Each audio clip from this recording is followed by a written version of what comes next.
Welcome to Your Big Career Move, where your host, Yeshim Nicholson, chats to people about their big career moves, uncovers their motivations, their fears, their successes, and everything in between. Be inspired by their stories, and if you're thinking of making your own big career move, head over to yescareercoaching.com. If you enjoyed this episode, don't forget to like, share, and subscribe. Welcome back to another episode of Your Big Career Move, and I'm Yeshim Nicholson. And today I'm really excited to be talking to Debs, who's got a fascinating story to tell.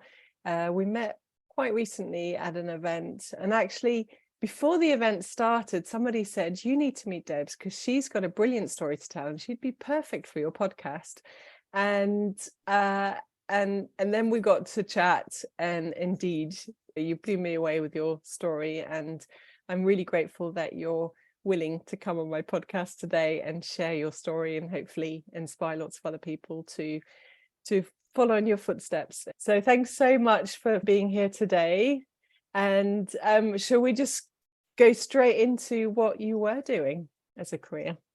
Yes, Yassim, thank you so much for that intro. So I was in the Royal Air Force, and that sounds like quite an easy thing to say out loud, but if I could just unpack slightly what it means. My grandfather was in the Royal Air Force, my father was in the Royal Air Force, and then at the end of last century, in 1999, I joined the Royal Air Force, and I think we had about 180 years of our family, generation after generation, serving in the military, and I was the last one standing. So after 23 years, I decided actually, if I didn't leave now, I would never leave. And that is when our paths crossed. Yes. I'm trying to think, it must be about 8 months. I left in October last year. So still really new in my transitioning journey. Still very fresh. Yes. Before we get into why you ended up leaving the Air Force, can we talk about, obviously you have this family, I don't know if you would call it a tradition of being in the Air Force, but was it a career move that you made very consciously, or was it just something that you sort of fell into because that was just what was expected? I don't think I fell into it because it was what was expected. I think I was exposed to it as a lifestyle because I moved around with my dad, and I was always really positive about the Air Force. As a very young person, I wanted to join the Air Force. That was absolutely what I was going to do. I then applied, I'm trying to think, when I was an older teenager, sort of going through GCSEs, A levels, and actually got rejected. And so then in my rather uppity kind of way was like, oh, I'm not going to do the Air Force, I'm going to do something else. Why were you rejected? So I think quite rightly they pointed out that I've had quite a traditional path where I've not explored much else, and they wanted me to actually see what else was out there in the world. And I was quite pleased that they did that, because it gave me the opportunity to go to university, to look at other careers that I might want to do. Yeah. But it did mean that by the time I was applying and I was then successful, I was very much seeing it as a sort of a stepping stone. They offered me so you didn't give up. Just to go back to that, you were rejected at one point, and then how many years later did you then reapply, and what was your impetus for sort of pursuing it? So I would have applied during my A levels, and then it would have been 3 years later, so it was my second year at university that I reapplied. And I think I always knew that there would be bits of the Air Force that really suited me. I think there was a structure that I really loved. I'm really very physically active, and I really wanted a job that would let me do that. I was really taken at the time as well, because I was always very into politics and sort of strategic international relations, and I was really taken with the fact that defence was very much into peacekeeping at that time. So for me, actually, that seemed like something that sort of aligned with my values as well. Plus, as well, there's a bit of me that thinks, well, if I've been rejected at something, I want to succeed. So there's that tenacity in you. But they initially offered, when they did actually say, yes, we'd like you to join, they did say, well, do you want to join for 16 years or 6? Oh, wow. at the time I thought 16 years seemed like a lifetime. So I Mm. thought, no, I'll just sign up for 6 years. Why did they And get you to choose between those two? oh, I mean, for me, it really was at the tail end of an interview. They just offered me these two options, and I had to quite quickly go through my mind of which would I prefer. And I suppose I'd have been early 20s at that point. Mm-hmm. And at your time span just changes, doesn't it, Sure. slightly? But I've got to be honest, within a year of being in the Air Force, I just thought, this is so much what I enjoy doing. I love it so much.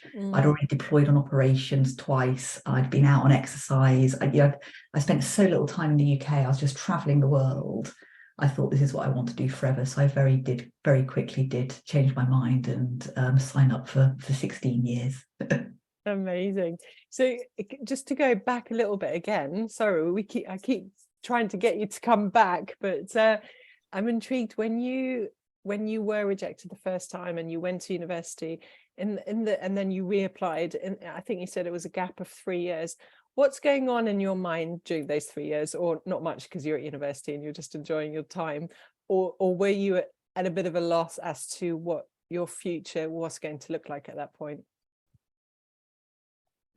I definitely was looking for paid, serious employment when I was at university. Mm-hmm. I wasn't a natural student, Right. but there was nothing that caught my attention as much as being in the Royal Air Force. I ended up on a mentoring scheme looking at whether working for the BBC, and that was the closest I got to thinking this could work for me. And it's interesting that both of them are, both the BBC and the Air Force, I think, are quite well branded national institutions that sort of are quite values focused. Then I fell very ill in my last year at university. And so actually knowing, because the Air Force sponsored me throughout my final year. Right. So actually having got the sponsorship early, in fact, do you mind if I go back slightly? I'd forgotten this part of it. Yeah. In my second year at university, I realised that I would struggle doing exams and looking for work. And so I applied for sponsorship with the Air Force, really thinking this will give me quite good practice at applying for jobs and going through interviews. Yeah. But knowing if it did work out, I'd be very happy. So I suppose I was being slightly sort of looking through the process of how do I land a paid job at the end of university. I knew then, I mean, interestingly, I've gone on to do so many degrees since then, but when I finished my first degree, I was never, ever going to go back into education because I just really did not enjoy it at all. That's hilarious. But obviously you were astute enough to sort of still put these things in place to make things easier for yourself, which I think is brilliant, because I think most people at university are just, busy doing other things that are, perhaps more fun and alcohol related. So I think, and I think this has paid off in the transition that I've done as well. I have always had a bit of a tendency to project forward and think what my life to look like, and then work backwards from that. And although at the time I definitely wouldn't say that's what I was doing, I sort of, now I recognize that I was thinking, I want to be in a job that I find fulfilling. I want to be outside. I want to be active. Some of the practicalities as well. I wanted to be able to live away from my parents. I wanted to be independent from my parents. And the military did provide a very quick and easy way of having your own accommodation. I mean, it was a tiny little room shared with one other person, but it was there. And so it just suited me as a person as well as professionally. So I think that's how I ended up following the family tradition, but in my own way. Yeah, amazing. Well, I'm sure your father and your grandfather they must have been chuffed to bits that you were following in their footsteps. Yeah. My dad has been incredibly proud of me, actually. It's rather lovely. that is lovely. So you have this amazing career, and I hope you don't mind me saying, but when you were doing your talk that I attended, I mean, you lit up, and actually just before I hit record, again, talking about the military, you still light up about it. So clearly you had this really wonderful career within the Royal Air Force. which lasted how long in the end, Debs? So I was in the Air Force for 23 years, and I did love it. I'm sure, I know there were ups and downs, but just as a little example, so I spent a year going through training, because they take their leadership training really seriously. Mm-hmm. And for me, that was just amazing. It was great learning about myself. It was great learning about leadership and about the military. Then 3 weeks after that finished, I was deployed to the Balkans to look after helicopter refueling sites across Croatia, Bosnia, and the rest of the Balkan regions. Mad things like, refueling 16 American Apaches within sort of 15 minutes, running from helicopter refueling. We've all done that, Debs. I mean, there's no need to show off. We've all done that.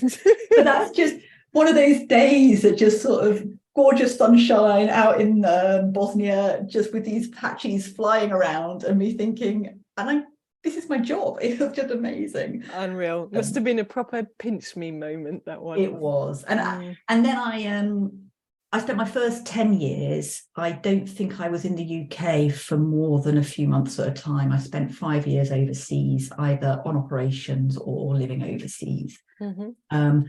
And really, really loved it. It was what I wanted to do. And through that, actually, and I think because I enjoyed it so much, actually the Air Force got the best out of me. I gave it my best. And so I was able to progress career-wise as well.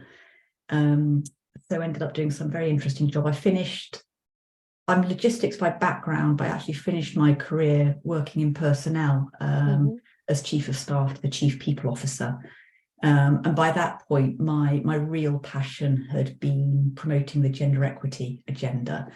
So I really did feel as if I was able to pursue things that I was personally interested in, as well as professionally important throughout my whole 23 years. I did, I loved it, absolutely loved it.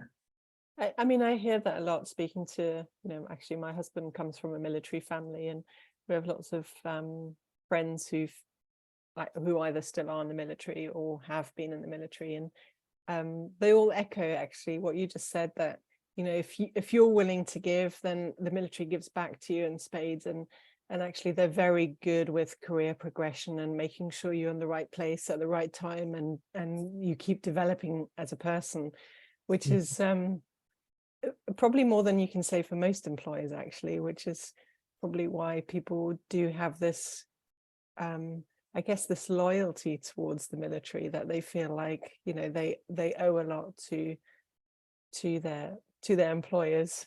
The Queen, I guess, or now the King. But yeah, it's I mean, we were joking about it earlier, but it is an indoctrination of sorts, isn't it? That it becomes more than your career. It's your whole life revolves around what you do for a living. Yes, and the sacrifices I've made quite willingly, but the number of family events that I've missed. I didn't get married until I was in my 40s because I just couldn't work out a way of combining this career I had with a steady relationship. Then when I did get married, my husband was moving around every 2 years with me. So there is another side, which I suppose for me, that's just so normal, and it's what I expected. But sometimes when I do talk to people who aren't used to the military background, they do sort of say, oh goodness, that's quite a commitment you've taken. Extreme. On but for me, it was very normalized. And you're right, that degree of loyalty, it's something beyond an individual. It's something beyond even the organization. It's sort of almost a quite old-fashioned, I suppose, sense of duty. That you've got to watch out that you don't get burnt out by it, but can be really inspiring when everything else is working as well. No, I can quite imagine that. So you have this wonderful 23-year career, and then what happened? Because this is what we're really here to talk about. What happened that made everything change for you? I suppose I always take a bit of a scenic route for things. I sort of meander slightly. So it wasn't a sudden thing for me. So 2018 was quite a pivotal year, which would have been 5 years before I left. And two things happened. One was I got married, and the other one, which I spoke about when we first met, was that I had this diagnosis of having a BRCA2 gene, which meant that I was very high risk of ovarian and breast cancer. I'm perfectly healthy, and the NHS have been wonderful in supporting me through that. And I've had risk-reducing surgery, but it did give me that real moment of, oh, I can be as fit as I like, but my body chooses how healthy I am. Yeah. And so 2018 was just that point where I started to sort of just take a step back and think, oh, where am I in life? What's going on? And actually, career-wise, I was getting an awful lot out of the Air Force. You know, everything they promised me when I was younger was happening. Personally, I was, you know, just couldn't quite believe that I'd managed to marry Gareth, who's just the loveliest person in the world. I know I'm biased on that. Amazing. Is he in the military as well? He was in the army. Right. He left 5 years before me, so he'd left the military by the time we got married. Okay. But he understands it at least. Yes. But actually, the thing that changed massively for me in 2018, 2019 was that I did a master's course. And this is why I sort of talk about going back to university. I never expected adult education to be a life-changing moment for me. But I did a master's in positive psychology, which was purely for me. Sort of the outcome of all the changes of 2018 was thinking, what do I want to do?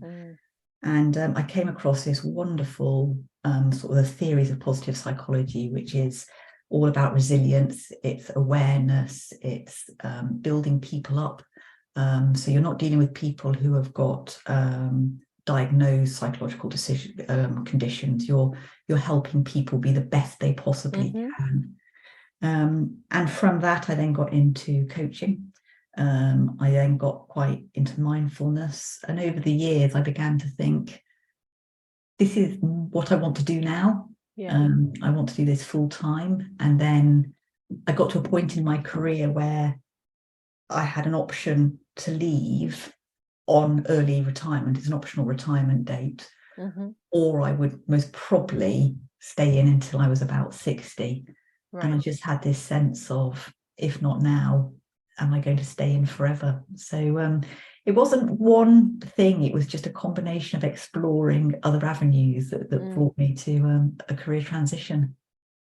Amazing. And actually, you know, just listening to you now and having had this amazing career, I can only imagine how daunting the prospect must have been for you to leave this institution and do something completely different. Or was it not daunting by the time you'd thought about it and processed it? And what was going on for you? It was massively daunting, and I had a year to adjust. So it was because I had to let the Air Force know a year ahead of time that I was going to be. And in fact, my forward planning comes in. I gave them more than a year's notice. Of course you did.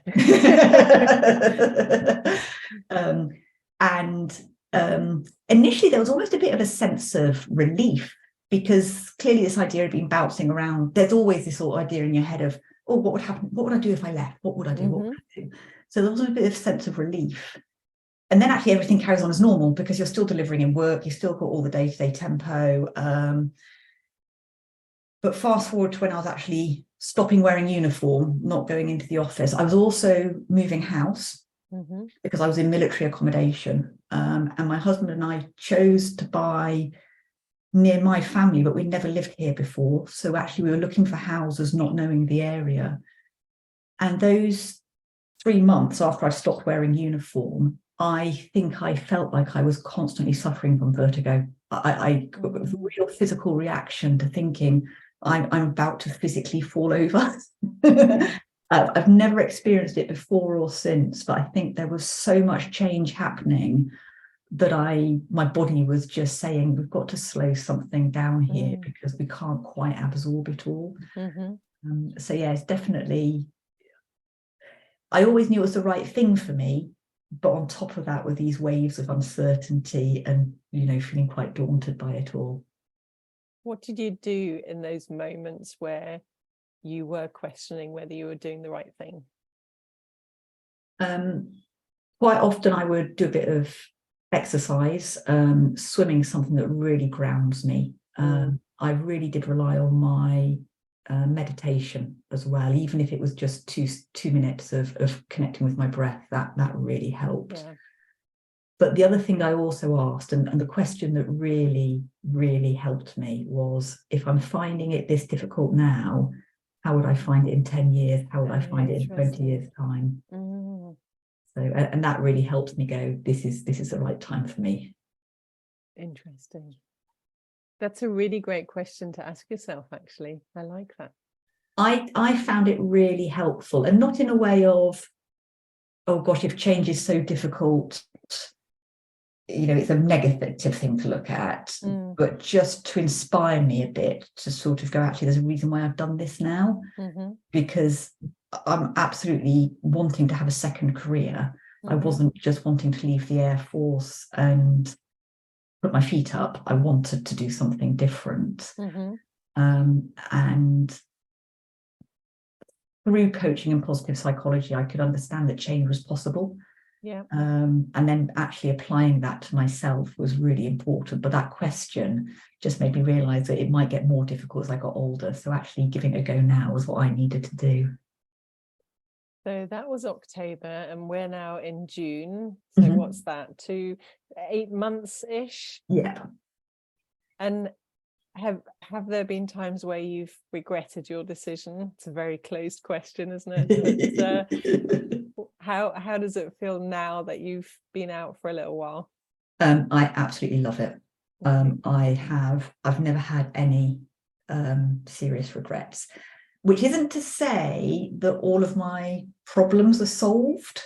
There were things that I never worried about in the Royal Air Force, which I do now worry about, because I am a great believer that actually it's all in the inside. Any problems that you've got are internal, it's not your external environment. But in terms of it being, to use the cliche, the best thing I've ever done, it's just worth it, because I have explored so much about myself, which has been really fascinating.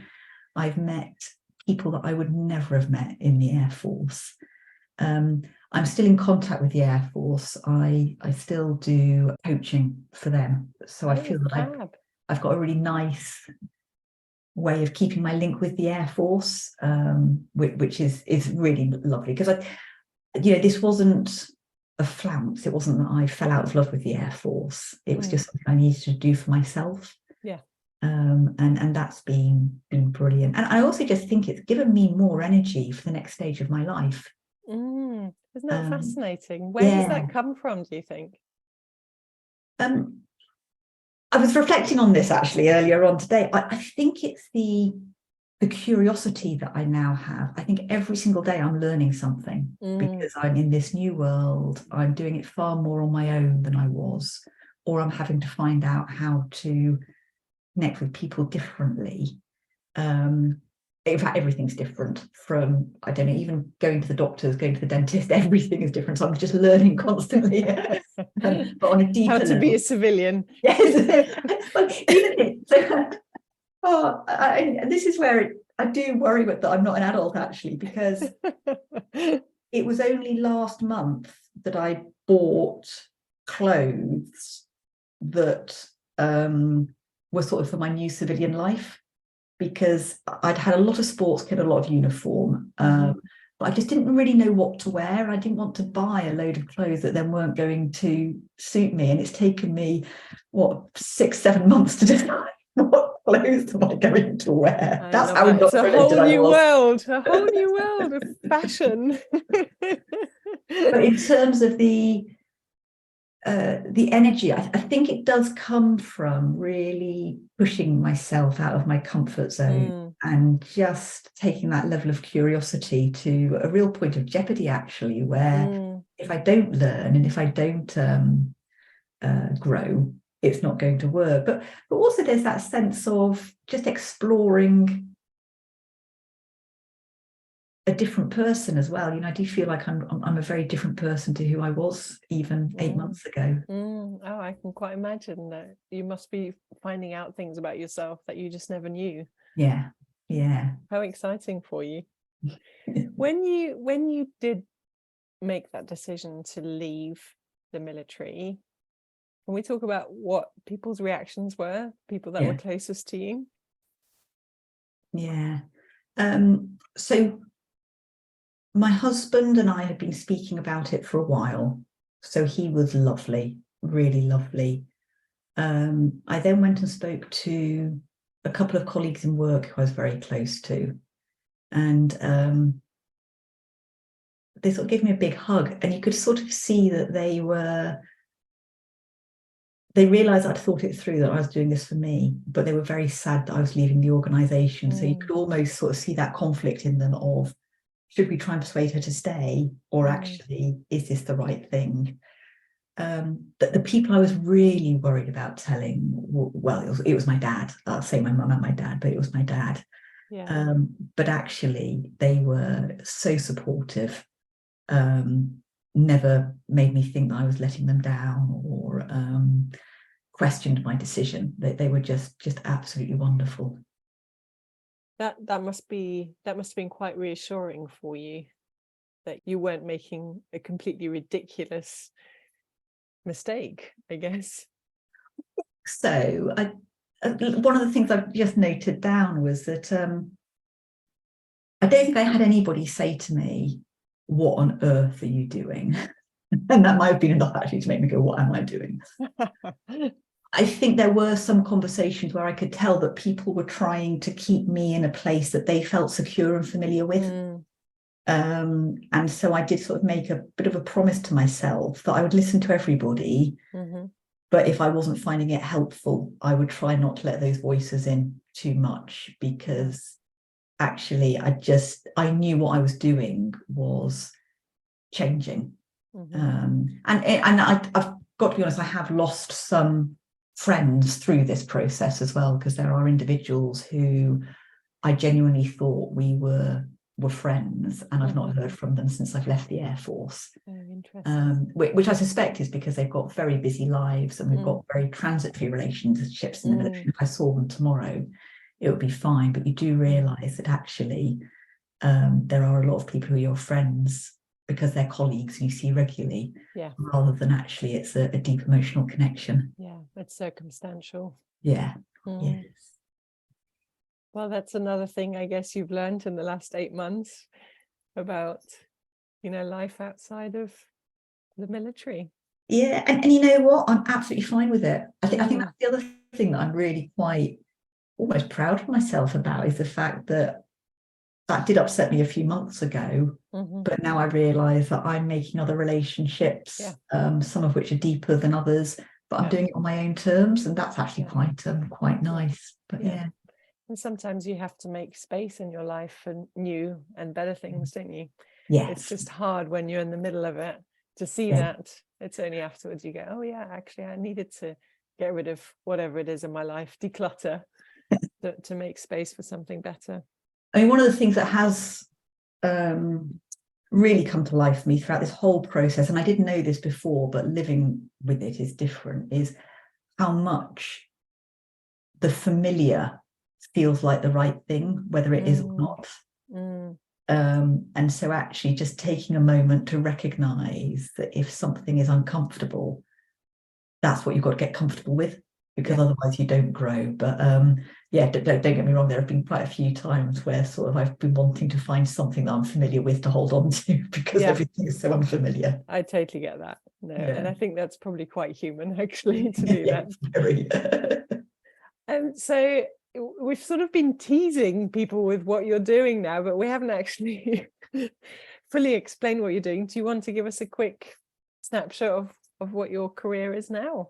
Yeah, so I deliver one-to-one coaching for women who work in large organisations, particularly those who love being active but just find themselves sat at a desk all day, with the intent really to, over time, change the organisation's structures that we're in, which are so heavily dominated by men, but by offering that individualized support to women who might just be getting to the point of thinking, gosh, I've given an awful lot of my life to this organisation. I don't know that I can continue to give any more.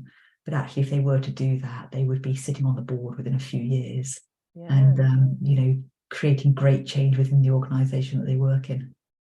That must be so much fun to work with women at that level. It is fascinating because they are individuals who have a huge amount of insight. Yeah. And quite often what we work on is increasing their influence and their impact. Because I think I'm right in seeing this from a gendered lens, but quite often the leadership that women have had that's given them success up to that level needs to change to then have the effect at board level.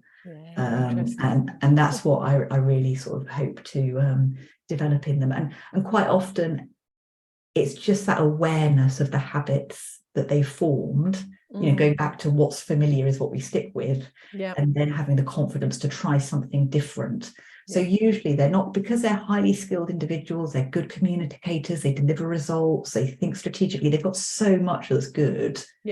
We're really just looking at those 10% behavioural changes that can just make all the difference, and actually just ease the pressure slightly, because they can be more themselves at work when they realise what it is that they can deliver. Oh, that's so fascinating. I love it. So, I mean, you've gone from an environment where you're I guess being told what to do, when to do it, where to do it. You wear a uniform, everything's quite structured, your day is probably relatively structured, to then suddenly be in a position where you call the shots on everything, from what you wear to what time you get up, to where you work, to whom you work with. How has that transition been for you? I think I'd say it's still a work in progress. I quite often catch myself almost creating my own boundaries based on what my experience was in the Air Force, rather than actually what works for me. So, talking about what a standard day would be like, you're right, I would get up a certain time, I'd be at my desk at a certain time, I'd have lunch at a certain time, my meetings would be planned out. Every now and again I have to, because I've got a vision in my head of what I want my life to be like in 5 years' time and what I want my business to deliver. I am trying to think, so how is what I'm doing today creating that environment for my 5-year plan? So for me, I do sort of look at, have I got my swim in today? Have I got my run in today? Have I been outside? Actually, how am I best serving my clients in terms of my own headspace if I'm just sat at a desk constantly? But I still catch myself getting into that sort of tactical firefighting of emails and of a daily structure. So that's something I do have to sort of keep asking myself about and saying, do I need to do this, or am I just used to doing it? And it's a good question to keep asking yourself, isn't it? It is. I just I also remind myself not to get too frustrated with myself if I have to keep asking myself that question. I've got a lot of unprogramming to do. In 23 years worth, it doesn't change in just 8 months, does it?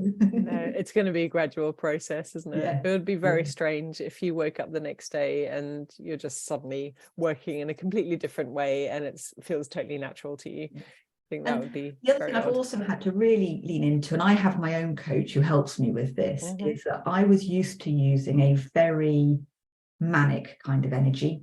My day was very busy, very adrenaline filled, like anyone who works in a big organization. It just has an energy of its own. And I've had to really tap into the fact that if I'm feeling calm and relaxed, there is energy in that. It's not that I'm not going to do anything that day. It's just getting used to those different energies. But that was quite a big learning for me, and I sort of found that out from being coached myself, which has been helpful. All coaches need a good coach. Definitely. There's one final question. I always say that, and then I always come up with 10 other questions, but let's pretend this is the final question. What does success look like to you now? How do you define it? I think helping others achieve high performance in healthy environments is what I want to do. So that's what my business success will be. So if I can actually help other people achieve their potential whilst being healthy, that will be really good.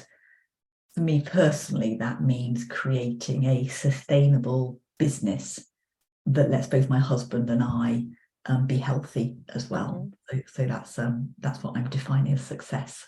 Amazing. I love that. And look, you're beaming while you're relaying this. And that's how it should be. You know, sometimes I ask people what success is, and their body language changes and their tone changes, and it gets very tense is the only way to describe it. And I'm like, oh, maybe there's something that might need to be a little bit of work there to redefine what success means to you, because you know, your definition of success should fill you with joy. It should make you feel excited and full of life, and not the other way around. And I mean, that was another sort of sign for me when I was in the Air Force, was the perceived definition of success would be going to be a station commander, getting promoted. And I could have done that for a box ticking exercise. Yeah. Whereas now I feel as if I'm doing something, it's for me, but in that it's helping other people on my own terms. So we'll have to check in a few years' time and see whether I've managed to achieve that. But that's what definitely. I want to do. We'll do a "Where is she now" episode. Yes. I think that's a really great idea, Debs. I'm going to hold you to that. You'll get a call out of the blue. Remember that podcast you did back in 2023? This is the follow-up. Yes. And it will only air if it's a good story. No, I'm just kidding. It'll be interesting to see where the journey goes. Yes, it will be. Well, I mean, it sounds like you have such a clear vision of where you want it to go, and you're putting in place all the practical steps to make it happen. I can't see why it wouldn't. You know, I'm excited for you. It's fabulous. And those steps have come gradually to me. You know, it's been many conversations. It's a lot of thinking. I've gone round in circles. But I would suggest that anyone who is thinking, is change possible? Absolutely. And do think about it, but just don't think about it for too long. You know, it's got to be that balance of I've been thorough and thoughtful, and actually just doing what really sparks you, because that is so important. It really is. Yeah, I think that's really, really brilliant advice to end on. And hopefully anybody listening to this story of yours has been inspired. I know you've inspired me. I'm really grateful that you've shared it with us. Thank you for taking the time on this very hot summer's day in June in the UK. It's about 6 million degrees out there. So thank you so much. Oh, thank you for listening to me, and I hope people get something out of what we've spoken about. I'm sure they absolutely will. If you've been inspired by Debs' story today and you want to make your own career change but aren't quite sure where to start, then you might like to start with 10 powerful and slightly unusual questions that I've created to help you to get a step closer to your next career. Just go to yescareercoaching.com/10 career change questions, and don't worry, I will also put that link in the show notes for you.